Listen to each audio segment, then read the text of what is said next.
What's happening this week in Warcraft? Hey, it's Soul, and you can help support the channel by liking this video, subscribing for more WoW coverage, and catching me whenever I'm live.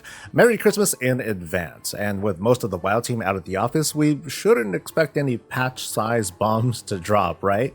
Data miners are still going over what's what in the 11.1 PTR build, but we won't get our hands on playtesting until the start of the new year. In the meantime though, let's go over what to pay attention to over the holiday break.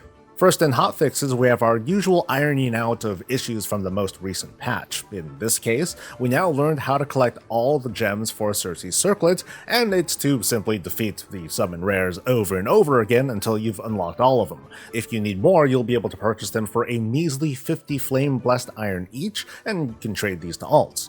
Also, players reported the Fathom Dweller's rune Citrine was really overpowered due to a snapshotting effect that allowed players to mass up tons and tons of mastery, put this gem on, and lock themselves into this very high mastery bonus. It appears to have been fixed, and this can't happen anymore, although I've been hearing conflicting reports.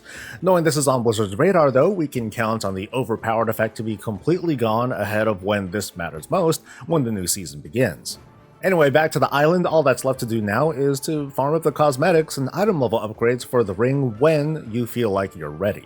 There should be new yellow quests popping up each week. If you're trying to gear multiple alts, I suggest doing these quests just once for warband credit. On the PTR, my alts were able to randomly earn ring upgrades from just killing rares, and I suspect, don't hold me to it, but I suspect later we can visit the island with our alts and just slaughter the place for easy ring upgrades. We're going to learn more as we go, but my advice for this patch, it's never changed. Don't fall into this false sense of urgency. Like, don't pay attention too much to what social media is trying to jam into your face. It's the end of the season, not the start of it. The cosmetics and gems and whatever, it's going to be here waiting for you when you come back, so take your time. As a fellow dog person though, here's a quick guide on how to collect Marmaduke. It's a puppy pet found on this island. You'll need to have completed the main questline here, so at least have your ring, then return to the Forgotten Vault. You enter a cave from here up north, and return to where you first picked up the unpowered ring. You're going to find an item on the ground that starts a quest, the Tattered Journal. Go through all the motions to complete this questline, and by the time you've completed the quest Laid Rest at Last, you've fulfilled about all the requirements. Players have reported you should first complete the weekly world quest on the island to avoid phasing issues, but you want to go to the Abandoned Inn, which is close to where you just completed this quest. Climb to the second floor, and in a corner you'll see a little stuffed animal to pick up. Progress to these coordinates and look for Marmaduke wandering around. They might be on patrol, so maybe use a targeting macro. Give Marmaduke the toy and it'll despawn, but it actually moved over to the player hub as a quest. Go over, complete the quest, and the puppy is yours. The Feast of Wintervale is in full swing, and in just a few days, a free prize awaits under the big tree in your faction capital city.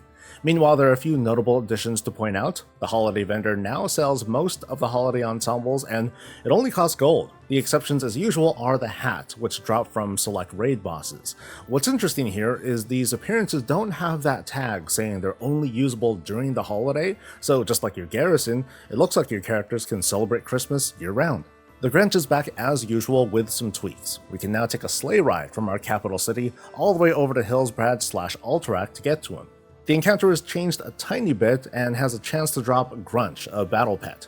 There's also a new pet to tame for hunters. To catch this reindeer, just transmog into the red or the green holiday ensemble. You want to make sure they're all matching, find the pet, and then tame it as usual. With the year wrapping up, it's also not long until the months-long anniversary patch ends. You want to double check that you bought everything you could with the Bronze Celebration tokens, including trading in any extra tokens you have for Time Warp badges, since we don't know if these tokens will get zeroed out after January. Classic Time Walking is up, and only for a bit longer, but it'll also slide right into Turbulent Timeways, so there's still plenty of opportunities for badges and appearances. I suggest being a little bit picky and choosy in what you want to get, because your stock of badges can drain super fast. The Gilded Brutosaur is also only on sale for a few more weeks. There may be challenges with gold making during this home stretch of the season, but there could be some opportunities as people explore the game with alts. In other events, arena skirmishes are the thing this week, and what better way to celebrate Christmas than with South Shore versus Terran Mill as the brawl. And over in Mythic Plus World, the affixes are Tyrannical Fortified, and Devour is the Xalatath affix. That's the one with the debuff to heal off for a boost, otherwise the enemy gets healed. I am a little curious to hear from you folks how the ring is affecting performance and keys, if at all. Now, I'm talking about your individual numbers or your completion rates. And I also want to drive it home here. There are communities out there who are looking for success in groups and keys without the extra drama. I'll leave links for the WoW Made Easy to Score channel for the Americas region and the No Pressure and Dungeon Dojo channels for EU. They're not just resources, they are people who want to build a better culture in World of Warcraft and, gaming overall.